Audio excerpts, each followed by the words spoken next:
شروع اللہ تعالیٰ کے نام سے جو بڑا مہربان نہایت رحم کرنے والا ہے۔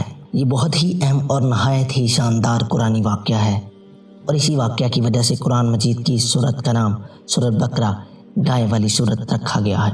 اس کا واقعہ یہ ہے کہ بنی اسرائیل میں ایک بہت ہی نیک اور صالح بزرگ تھے، اور ان کا ایک ہی بچہ تھا جو نابالغ تھا، اور اس کے پاس فقط ایک گائے کی بچھیا تھی۔ اس بزرگ نے اپنی وفات کے قریب اس بچیا کو جنگل میں لے جا کر ایک جھاڑی کے پاس یہ کہہ کر چھوڑ دیا کہ یا اللہ تعالیٰ، میں اس بچیا کو اس وقت تک تیری امانت میں دیتا ہوں کہ میرا بچہ بالغ ہو جائے۔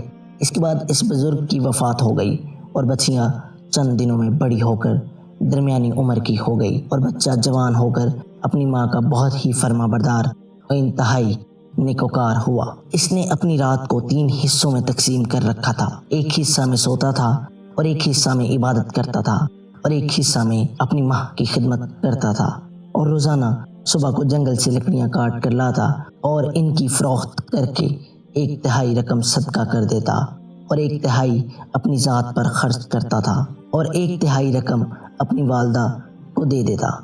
ایک دن لڑکی کی ماں نے کہا، میرے پیارے بیٹے، تمہارے باپ نے میراث میں ایک بچیا چھوڑی تھی جس کو انہوں نے فلاں جھاڑی کے پاس جنگل میں خدا کی امانت میں سونپ دیا تھا۔ اب تم اس جھاڑی کے پاس جا کر یوں دعا مانگو، اے ابراہیم و حضرت اسماعیل و حضرت اسحاق کے خدا، تو میرے باپ کی سونپی ہوئی امانت مجھے واپس دے دے۔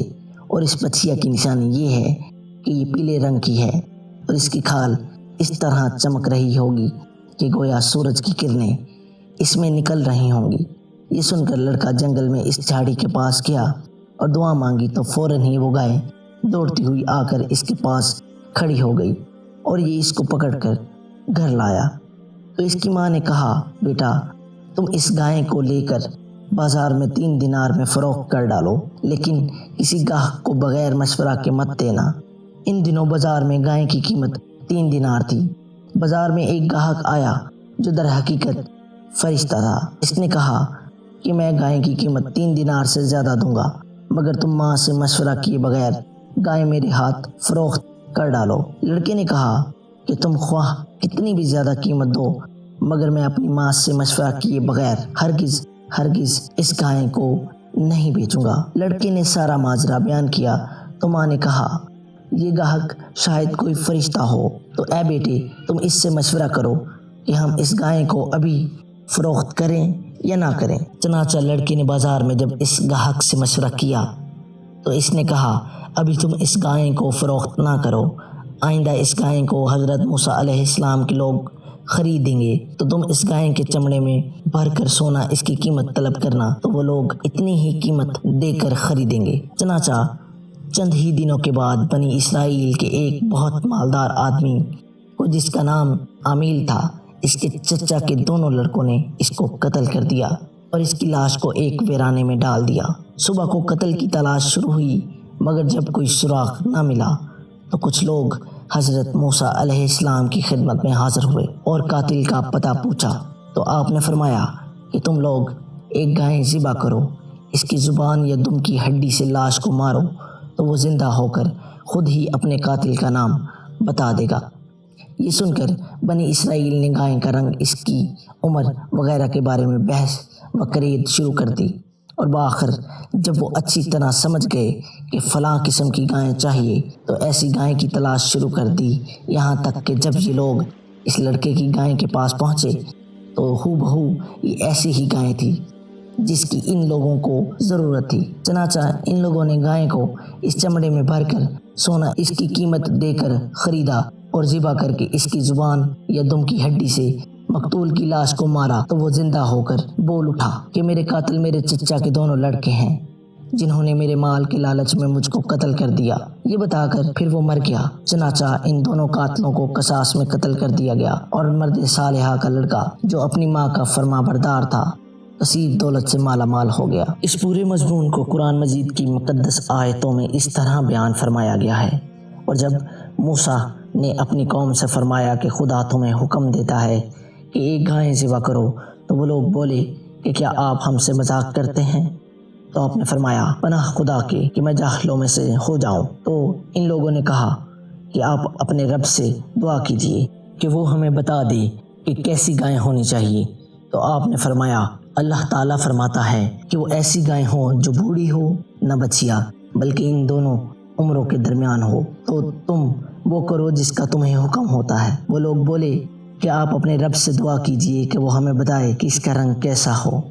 تو آپ نے فرمایا کہ اللہ تعالیٰ فرماتا ہے کہ وہ ایک پیلی گائے ہو جس کی رنگت ڈڈھیاتی ہو، جو دیکھنے والوں کو خوش کر دے۔ وہ بولے کہ آپ اپنے رب سے دعا کیجیے کہ وہ ہمیں صاف صاف بیان کر دے کہ وہ کیسی گائے ہوں، کیونکہ گایوں میں ہم کو شبہ پڑ گیا ہے اور اللہ تعالیٰ چاہے تو ہم راہ پا جائیں گے۔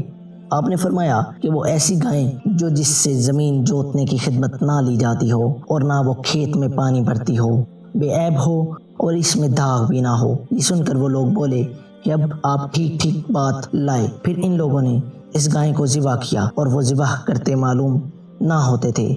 اور اے بنی اسرائیل، جب تم لوگوں نے ایک خون کیا اور ایک دوسرے پر اس کی تہمت ڈالنے لگے اور اللہ کو ظاہر کر دینا تھا جس کو تم چھپاتے تھے، پھر ہم نے ان لوگوں سے فرمایا کہ تم لوگ مقتول کو اس گائے کے ایک ٹکڑے سے مارو، تو وہ زندہ ہو گیا۔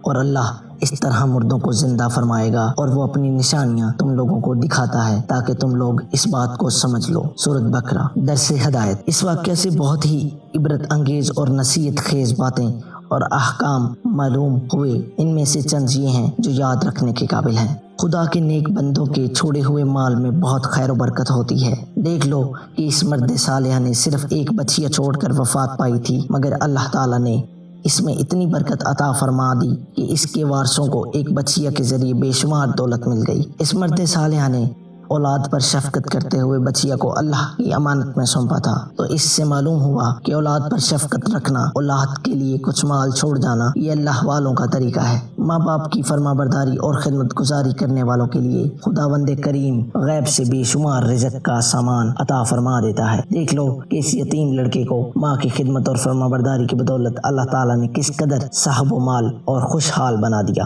خداوند قدوس کے احکام میں بحث و کرید کرنا مصیبتوں کا سبب ہوا کرتا ہے۔ دیکھ لو بنی اسرائیل کو ایک گائے ذبح کرنے کا حکم ہوا تھا، وہ کوئی سی بھی گائے ذبح کر دیتے تو فرض ادا ہو جاتا، مگر ان لوگوں نے جب بحث اور کرید شروع کر دی کہ ایسی گائے ہو، کیسا رنگ ہو، کتنی عمر، تو مصیبت میں پڑ گئے اور انہیں ایسی گائیں ذبح کرنی پڑی جو بالکل نایاب تھی۔ اس لیے اس کی قیمت زیادہ ادا کرنی پڑی کہ دنیا میں کسی گائے کی اتنی قیمت نہ ہوئی، نہ آئندہ ہونے کی امید ہے۔ جو اپنا مال اللہ کی امانت میں سونپ دے تو اللہ تعالیٰ اس کی حفاظت فرماتا ہے اور اس میں بے حساب خیر و برکت عطا فرماتا ہے۔ جو اپنے اہل و عیال کو اللہ کے سپرد فرما دے، اللہ تعالیٰ اس کے اہل و عیال کی ایسی پرورش فرماتا ہے کہ جس کو کوئی سوچ بھی نہیں سکتا۔ امیر المومنین حضرت علی رضی اللہ عنہ نے فرمایا کہ جو پیلے رنگ کے چمڑے کا جوتا پہنے گا وہ ہمیشہ خوش رہے گا اور اس کو غم بہت کم ہوگا، کیونکہ اللہ تعالیٰ نے پیلی گائے کے لیے فرمایا کہ وہ دیکھنے والوں کو خوش کر دیتی ہے۔ اس سے معلوم ہوا کہ قربانی کا جانور جس قدر بھی زیادہ بے عیب اور خوبصورت اور قیمتی ہو، اس قدر زیادہ بہتر ہے۔ دین کی بات پھیلانا صدقہ جاریہ ہے۔ ثواب کی نیت سے اس ویڈیو کو لازمی شیئر کریں۔